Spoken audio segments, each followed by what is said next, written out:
Everybody knows about the leopard geckos and the bearded dragons and all the really common lizards, but what if I told you there are 5 that you've never heard of that make amazing pets? Today we're going over the top 5 underrated pet lizards that you've never heard of. My name's Adam, this is Diamond, you're watching Wickens Reptiles, stick around.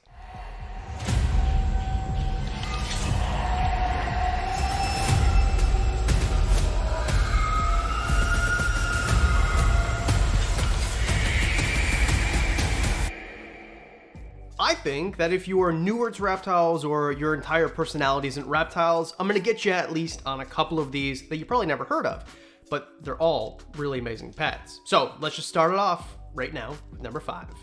Number 5, Schneider skinks. I've talked about them a lot. I love this species of little skink. Well, they're actually kind of a medium-sized skink, right? Think fire skink size, in that they're going to be 12 to 18 inches. They come from parts of Africa where it's really, really hot. That's one of the things that I think is cool about them, is they love really hot basking spots. So I can put them right beside another lizard on the list that I have that needs hot bath. Okay, we'll get to that in a sec. Honestly, these guys should be number 1. They probably could be number 1, but I wanted everyone to talk about them and to hear about them before we get to the end. And the reason that I think they're so amazing is because they're so playful. They're so fun. When I first saw the ad, I got these guys. Everything I get, by the way, is from Kijiji ads, which is like the Canadian version of Craigslist. So I saw the ad and I'm thinking, I don't want this animal. And then I see in pictures on the ad that they're being handled. And when I asked them, they said that they were very handleable and really fun. I didn't know that about Schneider skinks. Maybe you didn't either, but now you do. These guys are always going to try to climb on your head. Everybody that I know who now has them because, hey, I watched your video and I got a pair too, they absolutely love them. They're easy to care for. They like it a little bit drier, so you don't have to worry about a misting system or anything like that. Keep the water fresh. Make sure you feed them bugs all the time. That's what they're going to eat, dusted with the right supplements. There's a care guide, whatever corner they pop up at. They do need UVB, so, you know, most lizards do actually, so I think everything on the list will probably need this. But either way, they're really, really simple to take care of, and the part that I am going to stress over and over, they will love to be handled. These skinks will love to be handled. A lot of the other animals, I'll take them out and they kind of tolerate it. If I go to the glass and I open up the doors, these things will jump out at me, literally. Unless there is food, they want to be handled more than anything. So I'll open up the front opening glass and they will jump right out on top of me. They're going to try to get up on top of my head. They're going to be like kind of wiggling on your ears. These guys are silly little goofballs and they're one of my favorite species of lizard in the entire world. They easily could be number 1, but they're not. So let's just move on. Number 4. Chinese cave geckos. Now, I've talked about these a few times, and I always make the comparison. They look similar to eyelashed geckos that you might know. African fat-tailed geckos, leopard geckos, stuff like that. And the reason that they're similar is, well, their body type is similar. They're from a similar part of the world, kind of. They're from China and places around that area. But also they have a workable eyelid, an eyelid that actually closes. Now, crested geckos, gargoyle geckos, you don't see that with them. So it is a little bit different than some other species, but what makes these guys fantastic is they have a different care requirement. And by that I mean, well, they're going to be climbing rock faces. That's one thing, which is really cool. Like even just, you can see here, they're kind of dangling by their back feet. They are super duper strong, but they like it a little bit more humid and a little bit cooler than leopard geckos, which they look very similar to and are a very similar size to as well. The comparisons go on, but here's the big difference. If you have Chinese cave geckos, you're going to want the humidity to be higher than 60 most of the time, and you want the temperature to be low. So if you have them in an area where you have a crested gecko, for example, they would love that. Now the difference is they're going to need a little bit more space because they're terrestrial, although they will climb rock faces and backgrounds and stuff like that. But they're going to exhibit arboreal characteristics, not like a crested gecko, because they don't have a webbed foot. They have a clawed foot, a very strong and broad clawed foot. It looks a little bit different than a leopard gecko's foot. But overall, the appearance is similar in just the, I guess, the way that they look and the way that they are structurally is very similar too. They're going to give 2 egg clutches just like a leopard gecko or an African fat-tailed gecko. You're going to incubate them for a similar amount of time. Of course, do your research. Don't just go out and get them and be like, oh, the bald guy said it's similar, so I'm just going to, please don't do that. Again, I could go on and on, but there is a care guide right here if you want to know all about them. Coming in at number 3, we've never spoken about this lizard ever before, another gecko species, golden spiny-tailed geckos. Now these animals are, well, there's a lot about them that's very interesting. First of all, look at their eyes. These guys have insane eyes, and not only are they insane looking, they have amazing vision, way better than human vision. That's not really normal amongst some species of reptiles, and I think it's notable. Not only are they cool looking and they're very functional, but also look at their skin. They have this crazy marbled type of pattern. The color is amazing, the contrast is amazing, and then look at the color of their tail. Where do they get their name? The golden spiny tail, mostly. Well, duh. Now this is an Australian species, so for the Australian viewers, hallelujah! Something I'm talking about you can actually own. But if you're not from Australia, you can get them too. Just gonna cost a pretty penny. The reason that I think that they're so underrated is because they're not difficult to keep, but the reason I think that they are not more kept or more regularly kept is because, well, it's harder to find them and it's really expensive. I saw in Canada, right? I'm in Southern Ontario, Canada, on Kijiji, where I buy most of my animals. I found a pair for $2,500.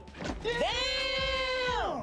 So they are not cheap by any means. Breeding isn't that difficult either. So it is a good investment opportunity, you could say. But at the same time, most people don't have $2,500 to spend on a pair of reptiles, especially when you could get a crested gecko, which is going to make you just as happy for some people for $25 or $40. Of course, it's not all about the money. I'm just saying it is a pretty penny to drop on a gecko. Now, this animal should have ended up on a different list that we did a few weeks ago about the top mutant reptiles with crazy adaptations, because these guys have one of the coolest adaptations of all. They will literally shoot this smelly, disgusting liquid out of their tail. This is a form of predator deterrent. Now, this is not a poison. It's not even really a musk. It's just a disgusting smelling and disgusting tasting, I would imagine, liquid. So in the same way a garter snake would musk on you, this animal is going to kind of shoot this. It's not even like, because when a garter snake musks on you, it like oozes out, right? These guys will literally shoot out this disgusting liquid, and it'll go all over your face and your eyes and your mouth if you're a predator. And once it gets in your eyes and your nose and your mouth, like a skunk would spray you. They should have been called skunk geckos. Why didn't we call them skunk geckos? Anyway, you're going to turn the other way and leave because it's gross. Not difficult to care for, really cool setups. I've seen a lot of TikToks. Again, Mason Barnes, what's up, buddy? I've seen a lot of really cool keepers. Keep these guys. Overall, I think they're underrated. And I think as we start to breed more of them and the price comes down, you'll start to see them much more often being kept in people's collections. Number 2, ackie monitors. I love ackie monitors. I love them so much. They are these tiny little monitors. And the reason that I say you might not know about them, to me, it seems obvious, right? If you want a mini monitor, you're gonna get these, Kimberly Rock monitors or ackie monitors. But most people, when they come down and they look at my collection, they look at the thing, they're like, what the heck is that? It looks like a little dinosaur, it's so little, is it a raptor? What is that thing? It's not a dinosaur, it's a monitor. Now they are small, we're talking about 24 inches most of the time. Like there, of course, that's, you know, depends if it's a male or a female, some get bigger or smaller.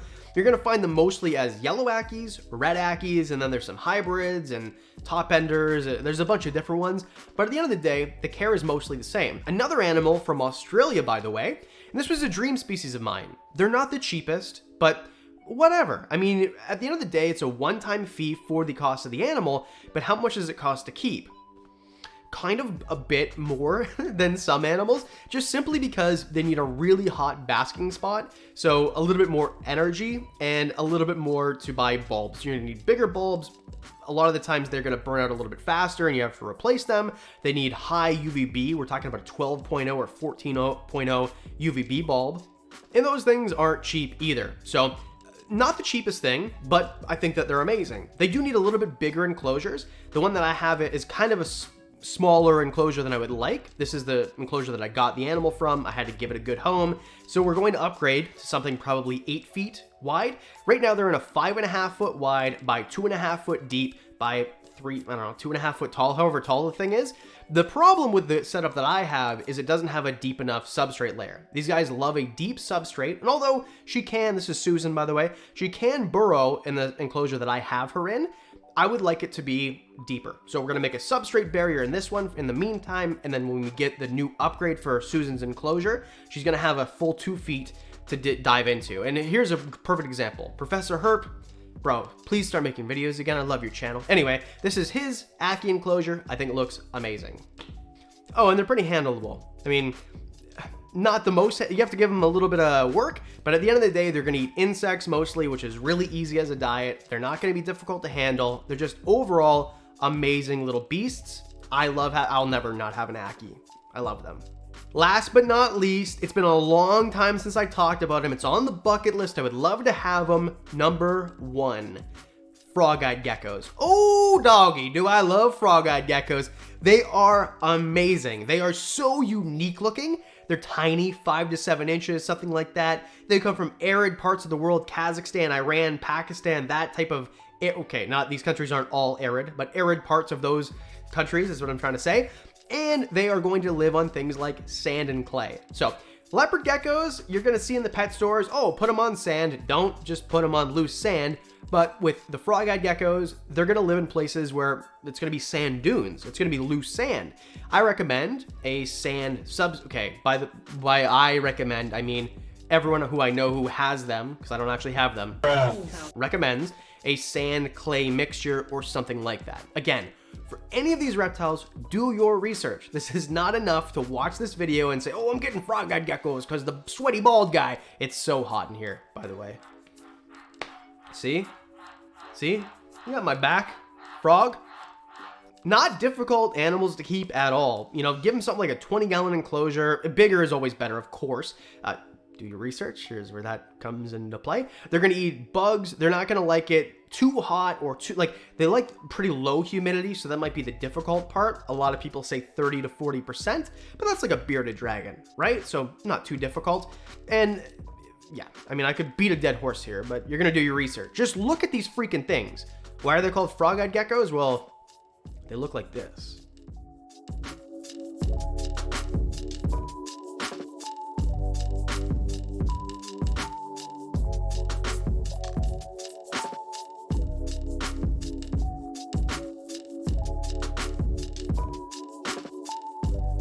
Anyway, those are the top 5 coolest, underrated reptiles that you didn't know existed. Let me know in the comment section, how many of these did you know about? If I do a part 2, what's an animal that you think I don't know about that you know about? I'd love to learn about new species all the time.